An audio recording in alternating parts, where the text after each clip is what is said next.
এটা হচ্ছে হলো পেস্ট এবং হচ্ছে হলো ব্ল্যাক কালারের একটা কম্বিনেশন। এখানে এগুলো যা দেখতেছেন এগুলো সব এমব্রয়ডারি এবং সিকোয়েন্স ওয়ার্ক করা আছে, খুবই সুন্দর করে কাজটা করা। যার ভালো লাগবে দ্রুত ইনবক্স করে দিবেন। এখানে চারটা শাড়িতে যে কাজটা দেখতেছেন এগুলো সবই হচ্ছিল এমব্রয়ডারির কাজ করা। আর এটার প্রিন্টটা কিন্তু একটা ম্যাট ফিনিশিং দিবে, এই যে দেখতেই পাচ্ছেন।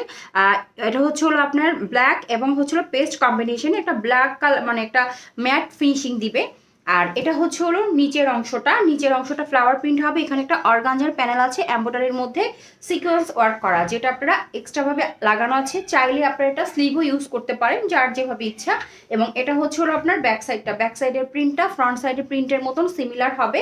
এবং এটা হচ্ছে হলো আপনার স্লিপটা কটনের মধ্যে পেয়ে যাবেন। এবং এটা হচ্ছে হলো 2.5 গজ সালোয়ারের কাপড় পাবেন পেস্ট কালারের মধ্যে, লাইট পেস্ট কালারের মধ্যে। আমি ওড়নাটা দেখিয়ে দিচ্ছি। ওড়নাটা পাবেন 5 হাতি একটা নামাজি ওড়না, এই যে ওনাটা পাবেন 5 হাতি একটা নামাজি ওড়না। এবং ওড়নার মিডলের প্রিন্ট হবে ঠিক এরকম, এবং দুই দিকে এরকম এমব্রয়ডারি প্যানেল পেয়ে যাবেন যেখানে সিকোয়েন্স ওয়ার্ক করা আছে। যার ভালো লাগবে দ্রুত নাম ঠিকানা মোবাইল নাম্বার দিয়ে ইনবক্স করে দিবেন।